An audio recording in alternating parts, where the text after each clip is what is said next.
Alors, qu'allons-nous voir? Nous allons voir ceci, très exactement. La fonctionnalité composant variable. Transformer n'importe quel composant en potentiomètre avec une valeur réglable via slider. Créer des règles conditionnelles basées sur la valeur seuil pour piloter les animations, couleurs et signaux, mais aussi pour piloter les bornes, ce qui est très important. Et c'est ce que nous allons voir tout de suite.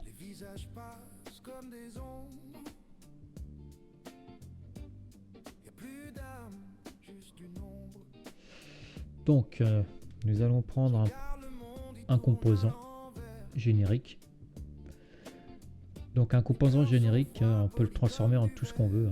N'importe quel composant, passif, actif, électronique, électrotechnique, ce qu'on veut. Là, on va le laisser de base comme ça pour voir comment ça fonctionne.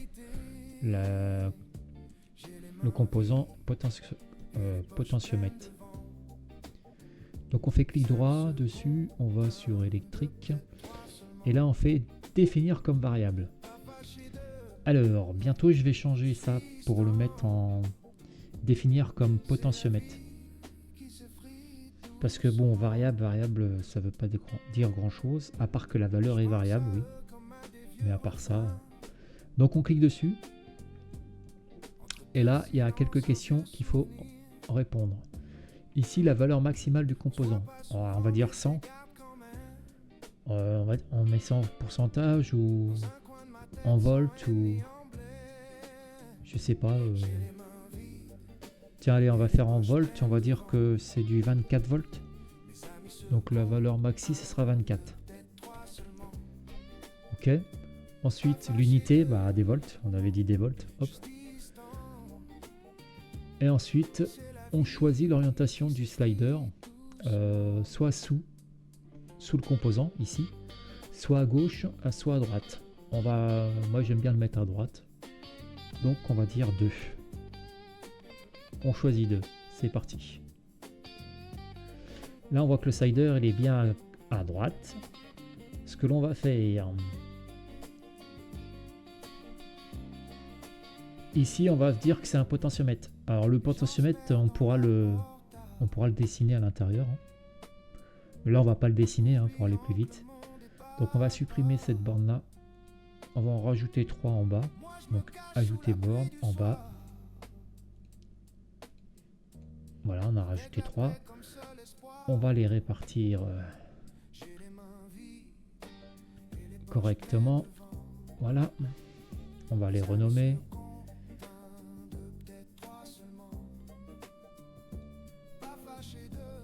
Donc, borne positive. Voilà. Allez, on va dire que ça, c'est la borne 1. Voilà. Borne 2.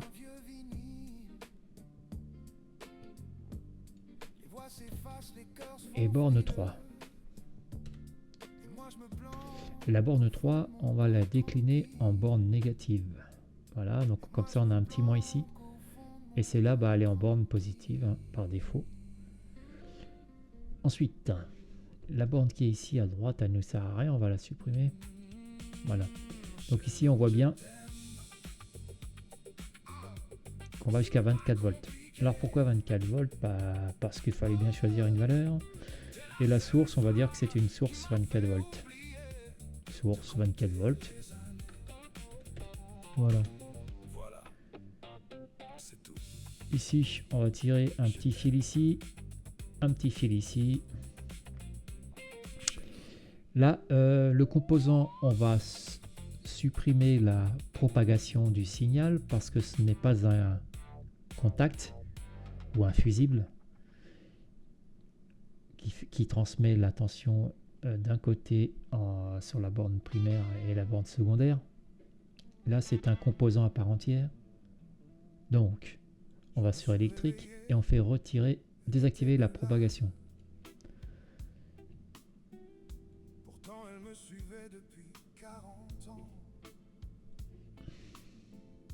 hop, on arrange un peu les choses pour que ce soit plus propre. Voilà. Donc ici, on a l'alimentation de notre potentiomètre. Et ici, on va lui dire, eh ben, je sais pas, pour allumer quelque chose, n'importe quoi. On va mettre une petite, un petit générique, encore une fois, qui va représenter une ampoule. Hein? Pourquoi pas? Donc dans ce cas-là, on va faire une petite borne à gauche. On va supprimer celle de droite. On répartit un peu tout ça correctement.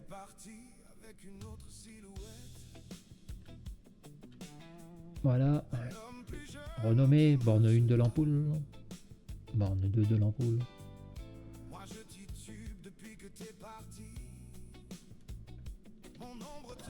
Voilà. Renommer. Ampoule. Potentiomètre. Pour l'instant, on est bon. Et ici, le potentiomètre, on peut lui mettre une couleur différente, ce qui serait pas mal, je pense. Donc déjà, le potentiomètre qui est ici, il va jouer sur la tension, qui va renvoyer ici sur l'ampoule. Ah, l'ampoule, comment j'ai écrit ça, moi? Voilà, c'est mieux. Très bien. Donc, ça veut dire quoi? Ici, on va transformer du 24 volts en une tension variable ici, qui sortira de la borne numéro 2. Voilà, donc on va la transformer en source. On va changer la couleur de la source, on va mettre du violet. Et ça va venir alimenter l'ampoule. L'ampoule est aussi un consommateur. Ce n'est pas un contact. Donc, on enlève sa propagation. Et ensuite l'ampoule, on va la relier au neutre. Au moins. Si j'y arrive, bien sûr. Voilà.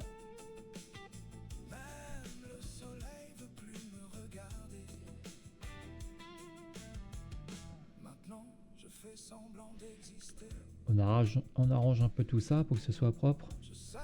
Bon, après, on n'est pas là pour ça. Mais bon. Alors, hop. Très bien, on va enlever tout ça pour l'instant. Alors, ici, il y a un petit problème. Ça remonte normalement, ça descend. Très bien, ici et ici. Là, ça remonte ici. Là, ça descend.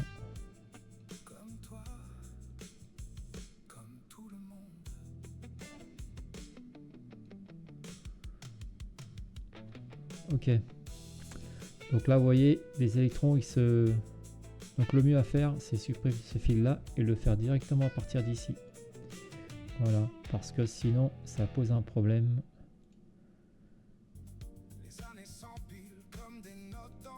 Flux normal, flux normal. Donc c'est le sens conventionnel. Voilà. Parfait. Ensuite, nous allons activer ce petit potentiomètre. On va faire une petite règle sur le potard.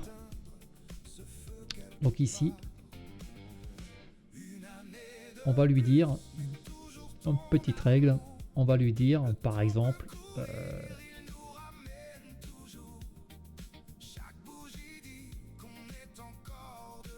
on va lui dire à partir de 3 volts, l'ampoule s'allume. Ok? Donc lui, par défaut, il sera coupé. Donc on va faire une règle de signal. On choisit le potentiomètre avec la borne numéro... Bah, pas de borne du tout, puisqu'on va choisir la valeur. Pour qu'elle soit supérieure à... On a dit à partir de 3 volts, donc supérieure à 2 volts. Dans ces cas-là, on active la borne du potentiomètre numéro 2. Celle-ci. Donc elle sera activée si on dépasse 2 volts. On va faire la même chose pour désactiver la borne lorsqu'elle est en dessous des 3 volts. Donc, idem, si c'est inférieur, on désactive la borne numéro 2. Et si c'est inférieur à 3 volts. Pour l'instant, on va regarder si ça fonctionne. Je suis à 1 volt, c'est désactivé. Je suis à 2, c'est désactivé. Je suis à 3, c'est activé. Ça fonctionne. Vous voyez? Tac, tac. Bien sûr, on pourrait aussi commander un autre composant. Je fais un composant là vite fait. Le composant bloc, par exemple, je peux venir ici, refaire une autre règle de signal et lui dire le bloc ici, dès que tu passes par exemple 10 volts, tu actives G1. Si tu es en dessous de 10 volts, tu la désactives. Le G1 du bloc. Donc j'arrive ici.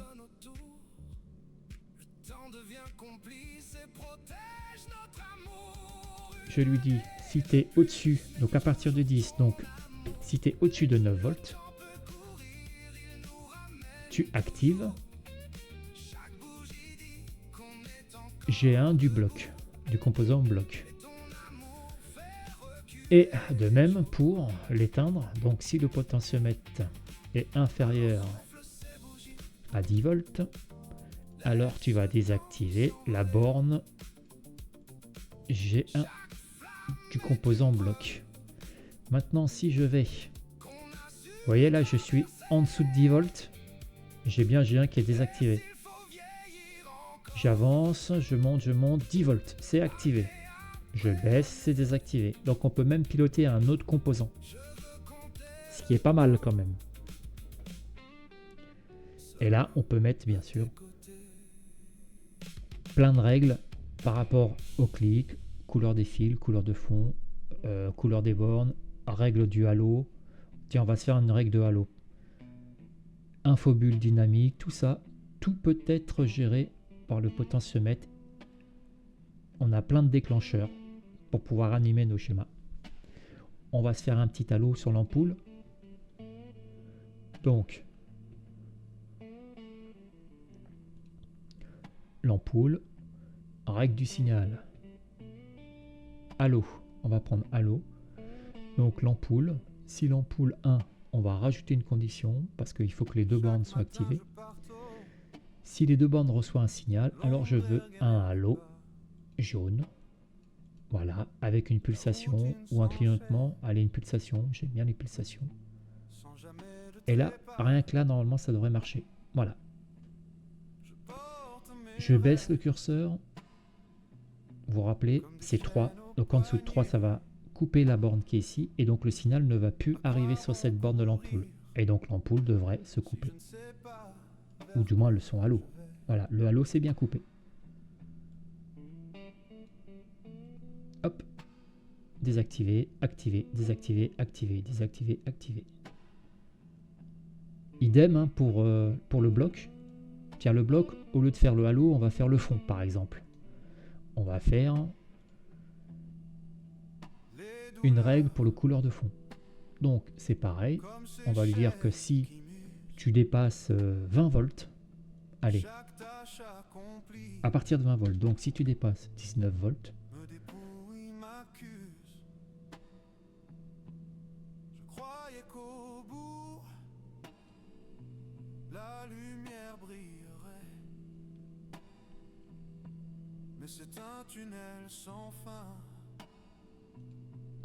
alors attendez, c'est pas là qu'il faut que je le mette.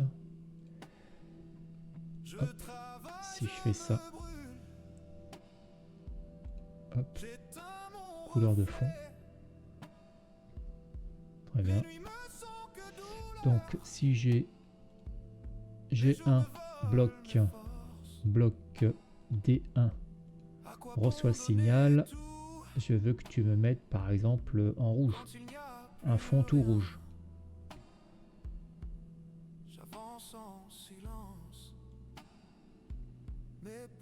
J'avance. Voilà, donc les deux sont activés.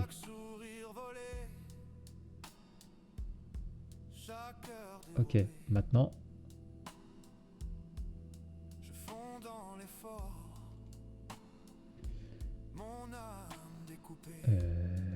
Hop. Je Je me suis trompé, c'est lui qui doit venir ici. On enlève, désactiver la propagation.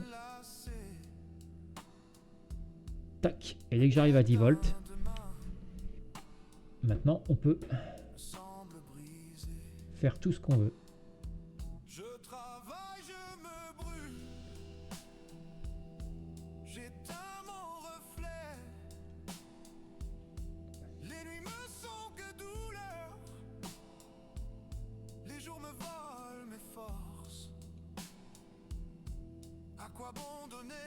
On arrange un petit peu.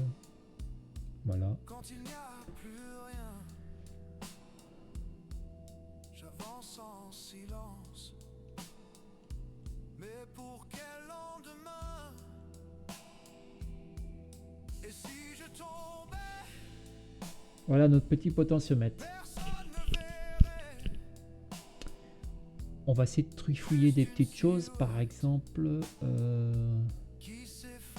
on avait dit 20 volts. Comment on pourrait faire ça pour que ça aille sur 20 volts?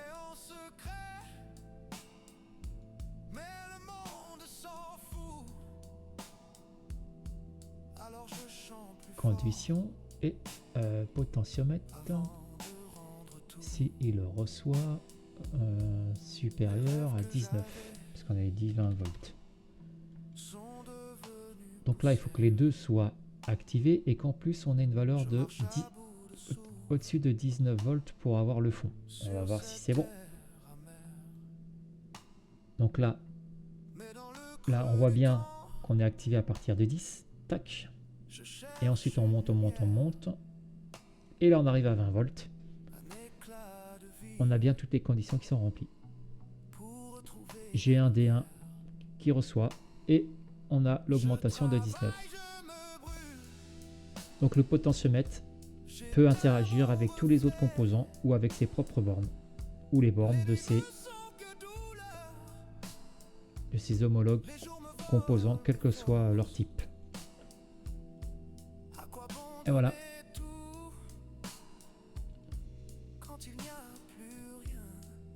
Et bah, je vous dis à bientôt pour une nouvelle petite démonstration des fonctionnalités de chez Malek.